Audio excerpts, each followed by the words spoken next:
Right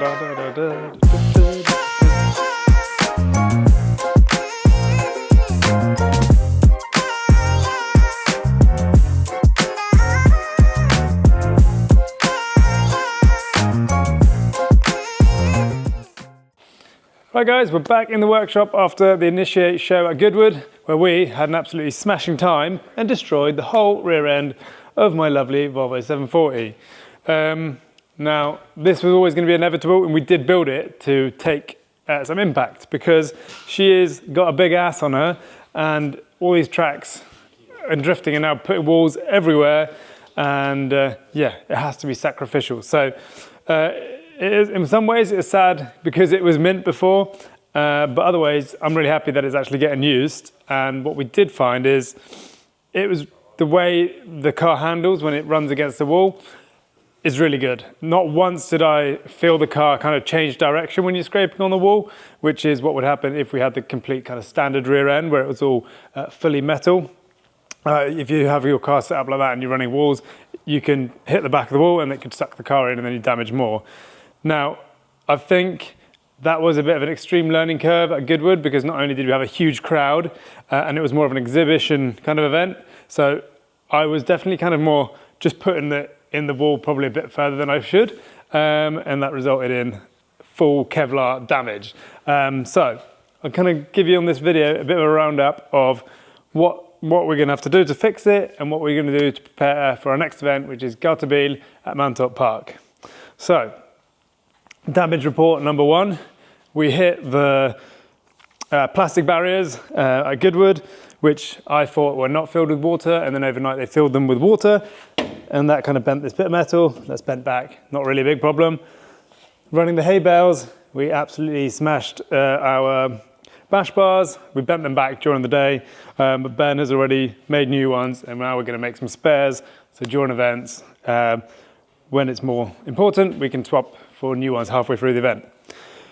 That also meant that we destroyed the support metal that we have here, and this holds the boot in place. So we need to remake them.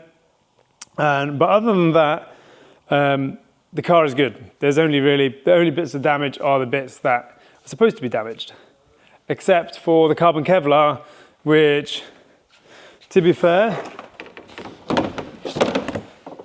considering the car was in the wall to the back wheel, which starts here, this whole bit folded sideways. Fair play to the Plastic for Performance windows because they are mint. And the carbon Kevlar, apart from ripping out a bit around the lights, they're pretty sweet. So if that had been fiberglass, that would have been just exploded. But we were able to do the full day just on that. So that is why you spend the money and get the carbon Kevlar, because it lasts. So luckily though, we did change to the more scruffy rear end, so we have got a complete rear end that we can put back on for Gearbox, so she looks mint again. Right, another bit of damage that we did do is the rear lights. So the first couple of runs we did some nice light touches, and then throughout the day the hits just got worse and worse. This one got particularly damaged because it flew off, and I think George Barkley ran it over. Obviously not his fault, that was my fault, but luckily these are replicas and you can buy them for about £50 compared to some of the more modern drift cars. They can get really expensive. But yeah, apart from that, the car drove, never mind that, the car drove absolutely amazing. It just handled really nice. Obviously it was a massive car on that tight circuit, but even in my battle against Martin at the end, definitely feel really comfortable in the car, and people will look at this and think it shouldn't drift well, but it really does drift well, so I'm super happy. But yeah, now we're going to prepare the car. We're going to go over, check what else is up with it. We're going to take the gearbox off to check the clutch because it's brand new. We're going to check the condition of the new slave cylinder because that could have become, we don't want to check if there's any wear or anything like that. So yeah, let's get to it. So now we're just going to lift up on the ramp, check underneath the car. Ben's already gone round and cleaned some of the rubber off. If you've never had a drift car or a pro drift car like this, they do go through a lot of rubber. Although this time it wasn't too bad because the track was very technical, and I actually did a full drift event on one set of tyres, so that's pretty rare. But normally there's so much rubber everywhere.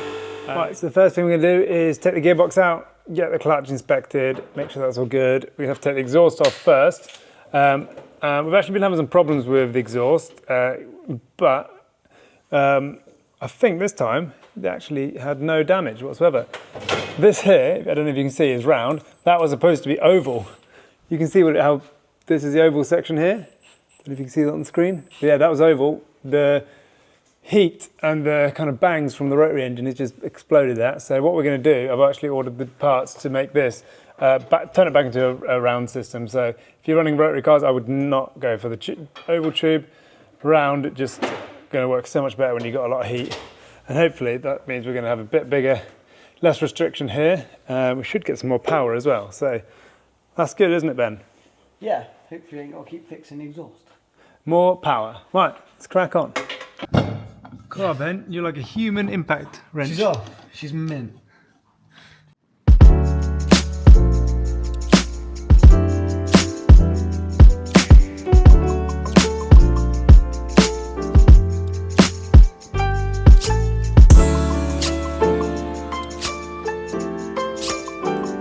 The start motor out and the prop shaft. Now I'm going to drain the gearbox oil quick, because we might as well change that. And then bell housing come off, got to take the gear stick out, and then we just pull it back.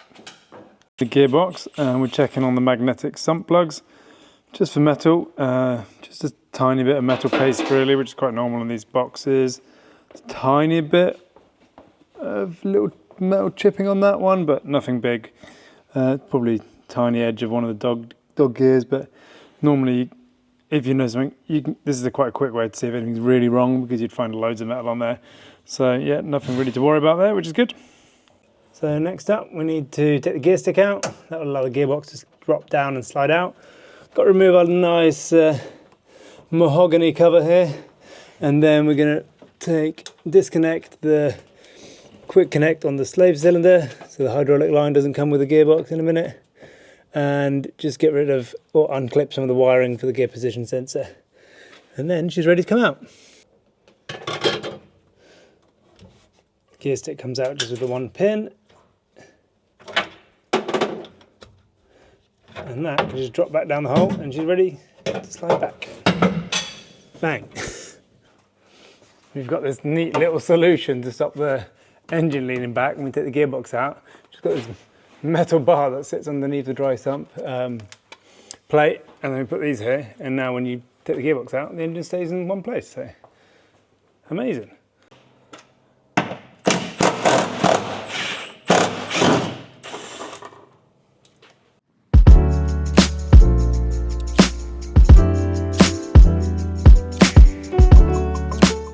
Right, so that's the gearbox out. That wasn't our most perfect gearbox removal. Probably took about 40 minutes. Should be able to do this in less than 20.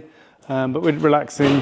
We're doing it in a relaxed way here, and we haven't done it for a while, so you forget things. And we're also trying to film this. But now the gearbox is out, we're going to have a look over it. First thing we check on the actual gearbox itself is the input shaft splines. And this is normally the first telltale sign if these start to twist. But these guys look absolutely fine. We did, when we first built this on the Corvette, we used a slimmer shaft, and you can see what happens. You can see this one was about to break, so we actually spotted that because we took the gear, well, the gear shift started feeling, well, the clutch started feeling horrible, so we took it off. But yeah, that's the reason we check these things, take them out. I know it is a lot of hassle, but it's a lot easier to take it off in the workshop than take a gearbox out at the track and inspect the clutch when it fails. So a bit of preventative maintenance. Now we just got to remove the bell housing, because on this gearbox we can remove the bell housing quite easily, and it's just a lot easier to take the gearbox out with leaving the bell housing on. So yeah, you can see the bell housing just left here, so we're just going to take that off, and then that will reveal the clutch. We can measure it for wear, check the slave, and then put it all back together again. Right, so now we've got the bell housing off, we're going to check the wear on the clutch. On this particular model, you just need to check the distance from the top of a pressure plate to the fingers, and that's got to be between 9 and 11. Checking that, and that is coming up at 9 millimeters on We're on 9mm, so that means it's still clamping, but we can take a shim out and that will bring that number up, and then we're going to have better clamping force for longer. So we might as well do that because we've got 4 days at Garterville and we want to make sure we don't have to take the gearbox out to adjust the clutch.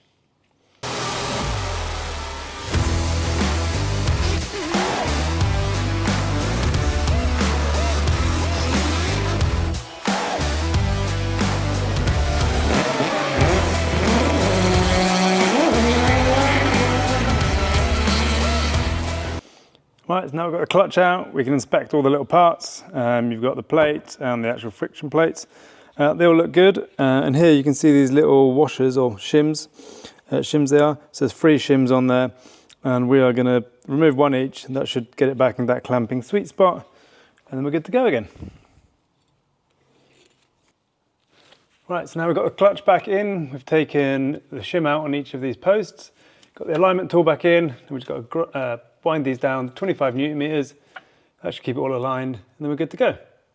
Right, so now we've got the clutch back together. We can check the distance we got now, and it should be somewhere between 10 and 11, and we should be sweet.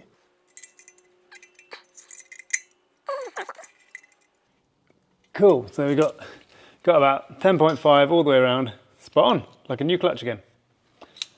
Right, so as we've got the bell housing off as well, we're going to check on the new slave cylinder, because we've actually changed from the ProMaz setup to this Tilton one, because we were finding that the ProMaz one was just leaking a little bit all the time, and then that would change the pedal feel. So this has been used at 2 events now, and there's no wetness whatsoever. So yeah, super happy with that. But when we did fit this, you can see this hose wasn't quite perfect because we reused the old ones, but Hell Performance have made us a nice 90 degree. So we're going to swap that out and then we're good to go. All right, so the gearbox back in. The clutch was an absolute bastard to align for some reason. Tried to put the bell housing on first and the gearbox would not go on. If you've ever done gearbox swaps a lot before, you know the gearbox either slides on perfectly, really easily, or it fights you. And this time it fought us, but now we're on, so home stretch. Right guys, so that's everything buttoned up on the bottom. We've bled the clutch, and yeah, everything's now ready to go for Montauk Park in 1 month's time. So obviously we've got to put the rear end back together, but that's about it. So I'm super excited to get back to Sweden to do a bit of driving. Jag är svängst, jag är faktiskt från Linköping till och med, så förhoppningsvis kan jag träffa några av er där, så kom och säg hej. And yeah, let us know, what do you think of this style of video? So this will be the second episode where we filmed and edited it ourselves. We're going to fit that in between the proper videos that Louis films. But yeah, these can be a bit more behind the scenes. So let us know what you guys want to see when we're working behind the scenes in the workshop. Let us know in the comments, we really appreciate it. And yeah, we'll try and improve and keep doing these kind of videos. So don't forget to like, comment, subscribe. See you on the next one.